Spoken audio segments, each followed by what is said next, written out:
Hello, third graders. I'm here with the Jumbies. I am going to be reading chapters 21 through 22.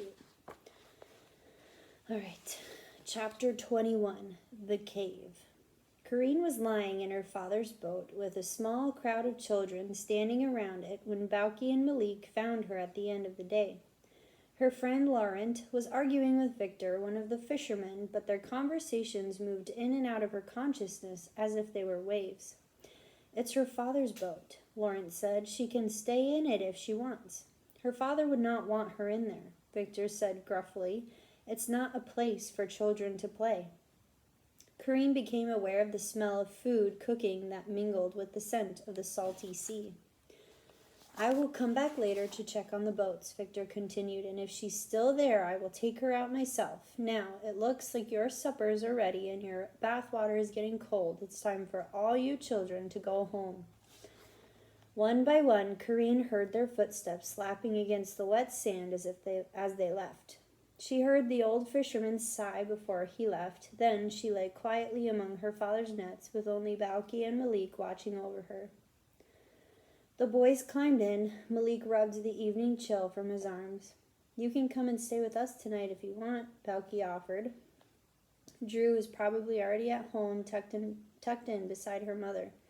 He grinned at Corrine as if he was willing her to join him. Corrine pretended not to hear. She looked up at her house on the hill. In one of the windows there was a glow of a light. What was her papa doing right at that moment? Could he be cured? How was she going to get Severin out? She felt so tired. Malik stood up and grabbed one of Corrine's arms. He started to pull her up. Bauki joined him. Between them, the boys managed to drag Corrine out of the boat.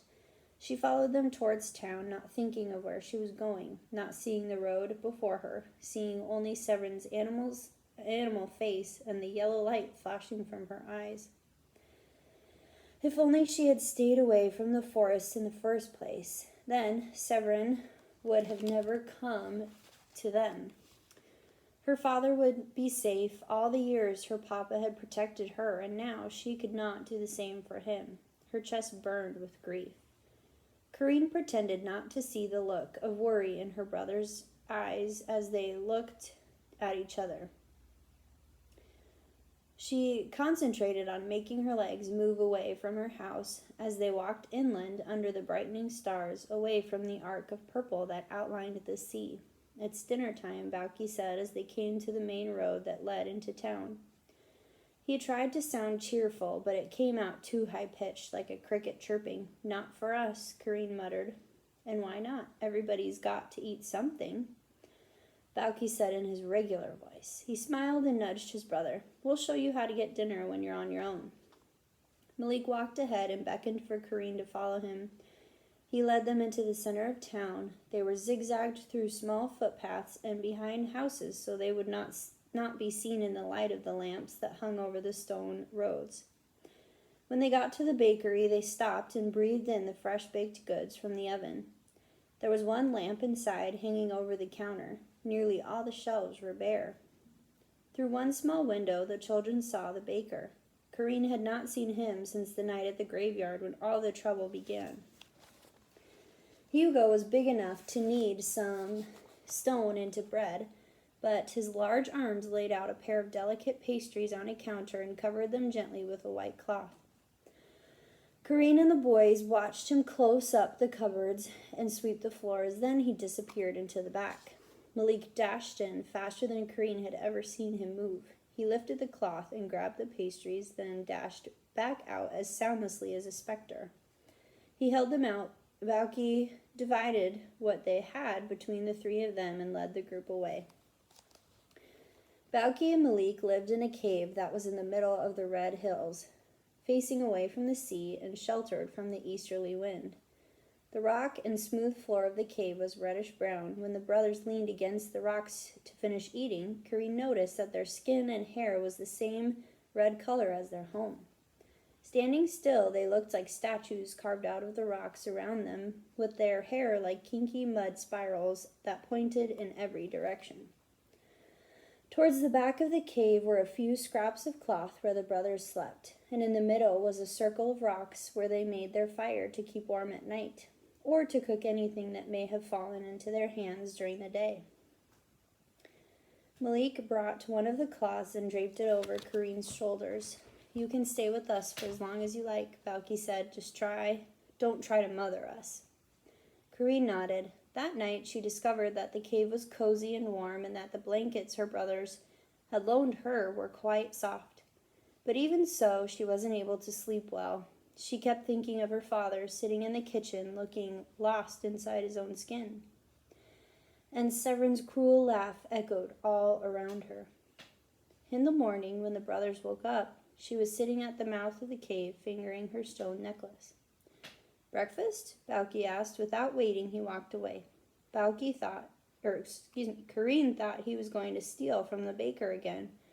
But when he returned, he had 3 coconuts, some bananas, and a long stalk of sugar cane. Balki drew out a knife from the back of his pants, cut the sugar cane stalks into 3 pieces, and divided it among them. They sucked the cane in silence. Kareen barely noticed the sweet stalks, was barely even aware of her own movement when she picked out the sugar cane strings that caught in her teeth. After the cane, Balki hacked off the tops of the coconuts, and they each put one in their mouth to drink the cool water inside. Then he cut the coconuts in half and sliced off a sliver from each husk for scooping out the soft jelly. When they were done with those, Malik passed out the bananas. With food in her stomach, Kareen felt stronger and more confident. "I have to get back to my house," she told Balki and Malik. "I have to get her away from Papa." She stood up and started towards her house. Malik ran ahead of her. He shook his head and waved his hands to get her to stop. "You couldn't do it yesterday," Balki pointed. "Why do you think it will be different now?" "I have to do something," Kareen said. "I'm going now." She stepped forward, but Malik blocked her way and crossed his arms across his chest. "We can't let you do that," Balki said. "Not without knowing what to do first. Drew seems to know about these Jumbies. We'll ask her." Kareen thought for a moment and then nodded. She let the brothers lead her towards Drew's village, but it was all taking too long.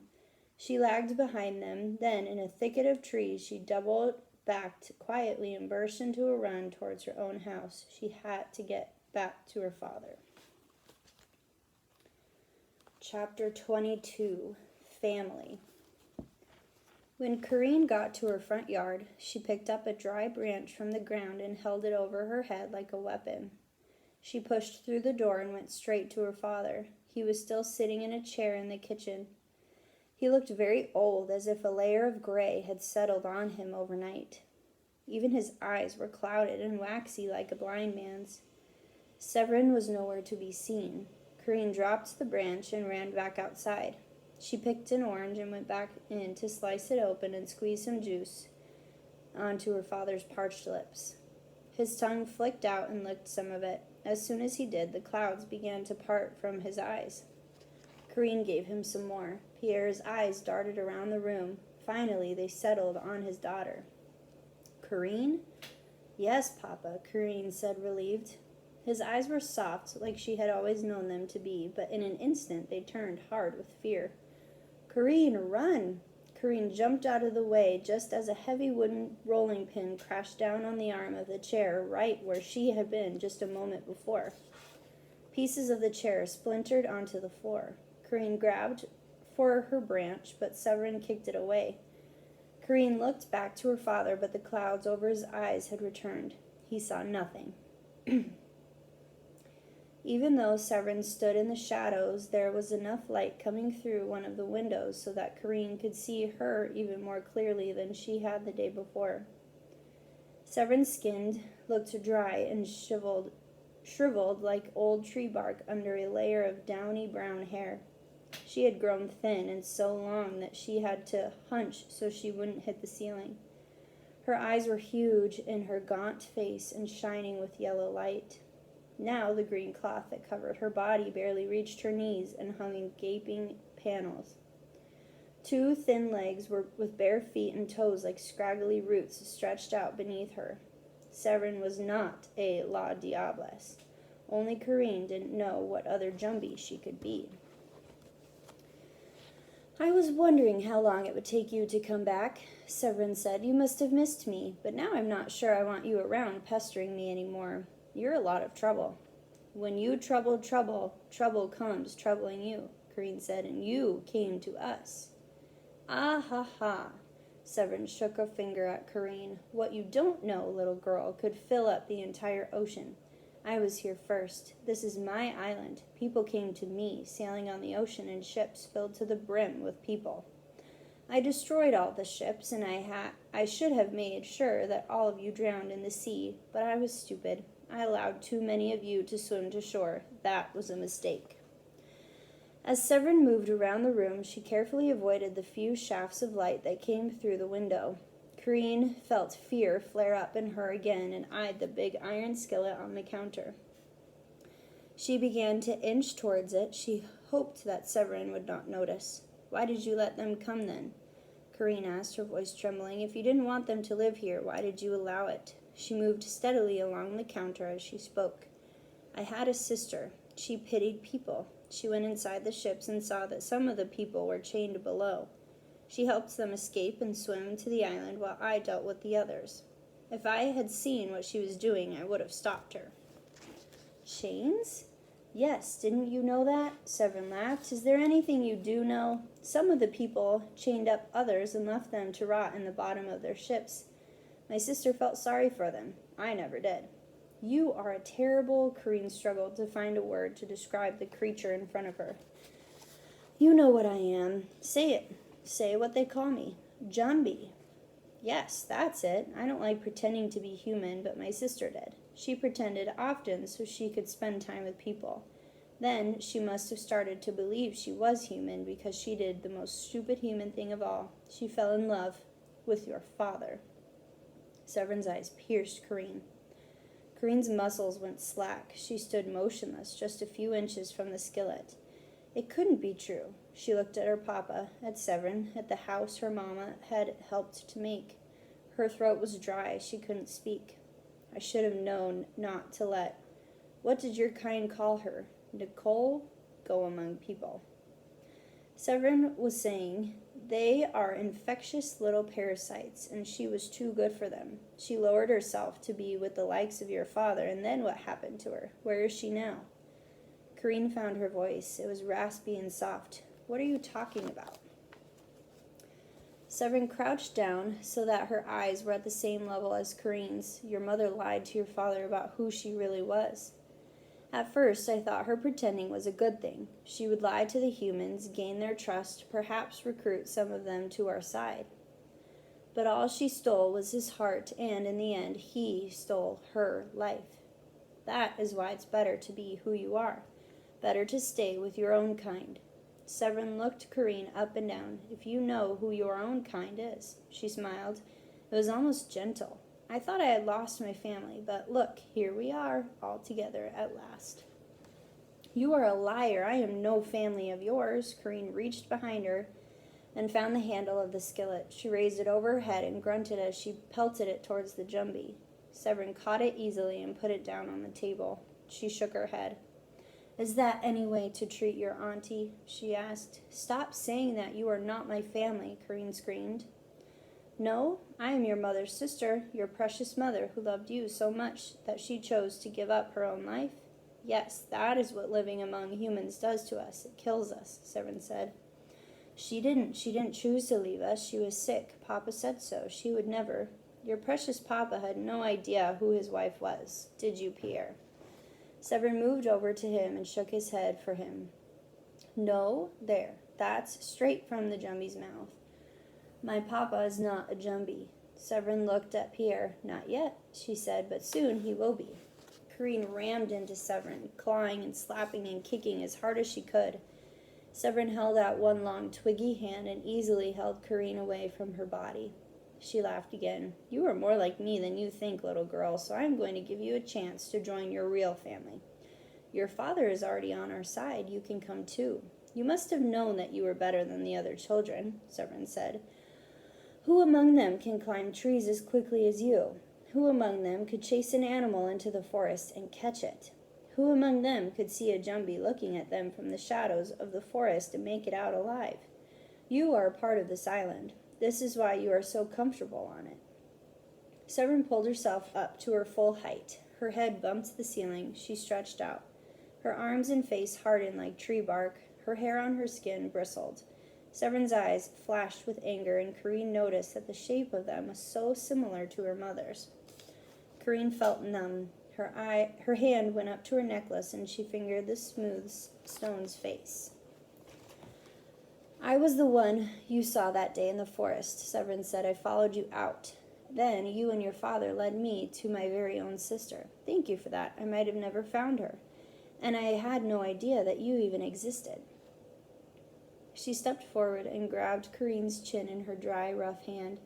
Corrine tried to pull away, but Severn's grip grew tighter. Now I know I can live in the world with people. She found the way. But she was weak. I am stronger. I can take my time to turn all the people on the island. I can make this island what it once was. We can all be one kind, one family. Corrine squirmed under Severn's hands and felt sick to her stomach at the thought of an island filled with Jumbies.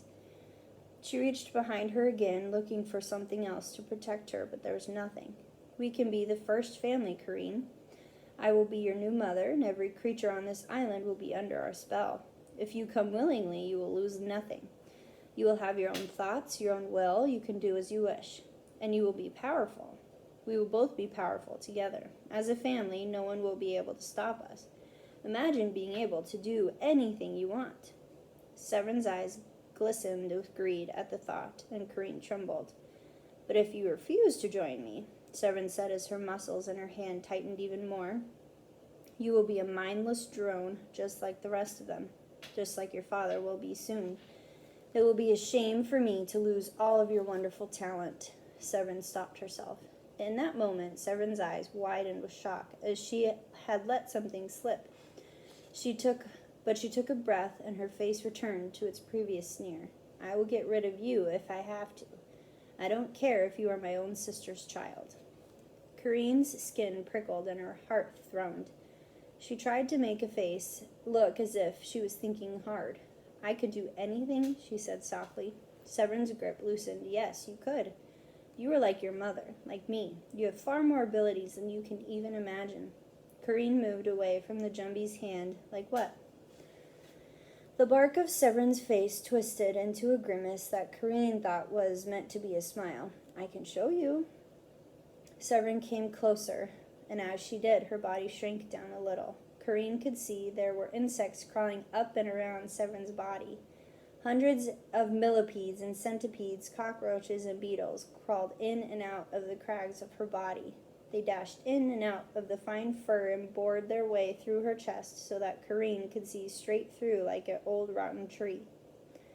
Corrine's stomach turned, but she tried not to show it. Instead, she backed up towards one of the windows. Sometimes the others would make fun of me because I was faster than they were, Corrine said. They were jealous. I always felt alone when my father was out on the sea. You will never have to feel alone again. Corrine was right up against the window now. She waited. Severn was almost back down to her usual size. Her green dress skimmed just above her ankles. The holes in her skin began to close. A few insects crawled beneath the surface of her skin. Just a little bit more, Corrine thought. Will it be like having a mother again? Corrine asked. She looked steadily at Severn. The Jumbie's face had rearranged into something that looked close to joy. A muddy tear trickled down her face and became a large millipede that crawled into a crack in her neck and out again through a hole under her arm. Corrine felt her face twist in disgust. Severn stopped in her tracks and narrowed her eyes at Corrine. Then she looked at where Corrine was standing. Get away from the window, she said. Corrine pretended not to understand. What do you mean? She pressed her finger against the shutter and got ready to fling it open. Get away from that window, Severn screamed and lunged for Corrine. Corrine jumped out of the way and swung the window open in one movement. The light hit Severn full in the face, and she clattered to the floor like a pile of firewood as she tried to avoid it. Severn pulled back up to her full height, towering over Corinne. Insects crawled in a frenzy up and around her body. "Fine, you will be just like him soon," Severin said, pointing to Pierre. "It would have been nice to show you how to use your gifts. Nicole would have liked that. She would have taught them to you, but perhaps thought you were too weak. It's a pity, Corinne. We could have been a family." Corinne did not like the way Severin said her mother's name, like it was a revolting taste on her tongue. "I am not your family. My mamma was nothing like you. Everyone loved her. She was lovely and kind. She was a Jumbie, Corinne, same as me, and she lied to everyone. Everyone who loved her had no idea who she really was. So you choose your side wisely." Still shaking, Corinne took a deep breath and tried to sound strong. "I will fight you," she said, but her voice cracked. "You are very much like them," Severin said, "ungrateful. My sisters saved their kind. She took off their chains and brought them to the island. And how did they repay her? By forgetting. In mere days, they started to cut down our trees to build their homes. Then they set fire to our forests to make space to grow their food. A few years later, they told their children that they were monsters and tried to get rid of us. But now, it's our time to turn things back. The people will become Jumbies like us, or they will die. And your mother isn't here to convince me otherwise." "I will not let you," Corinne said in a more determined voice. Severin shrugged. "Then your fate will be worse than his." She pointed to Pierre. "I was right. You are more trouble than you're worth." Corinne grabbed her papa around the waist and tried to hoist him out of the chair. He was much too large and heavy, and they both fell on the floor. She got up and began to pull him away, but Severin grabbed his other hand and pulled Pierre back into his chair.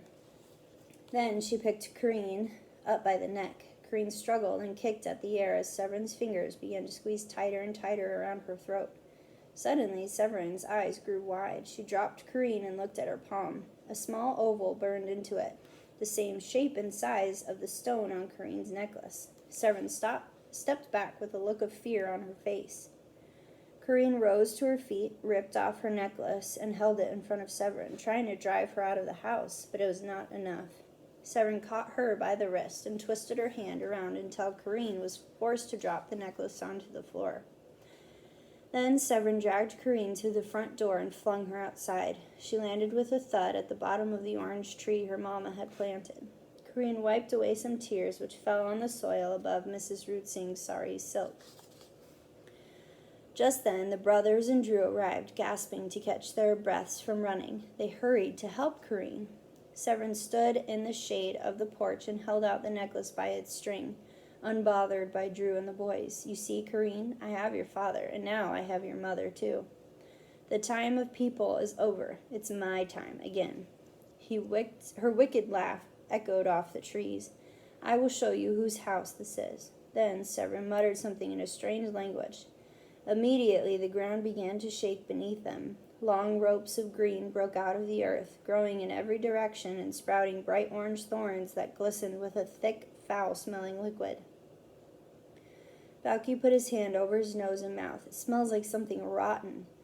Corinne grabbed the back of his shirt and Drew's hand as she scrambled out of the way. Malik had already started running for the road. The four of them barely had time to scramble out of the way as the thorn bush grew up and out, and the yard was completely blocked off from the road.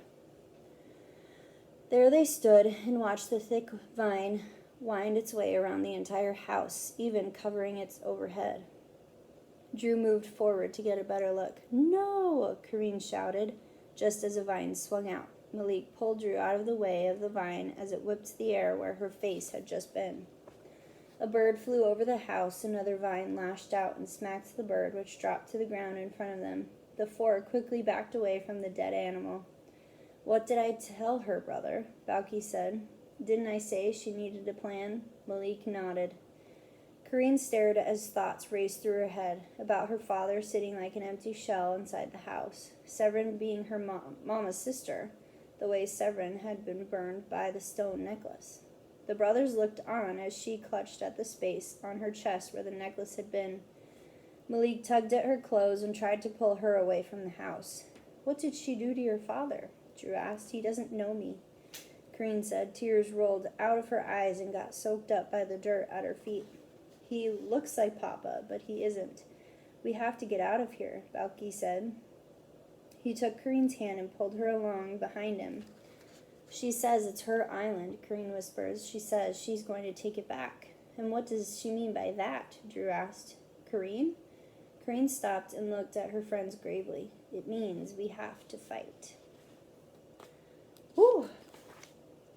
That was a lot in 2 chapters. I'll be back tomorrow with the next couple chapters.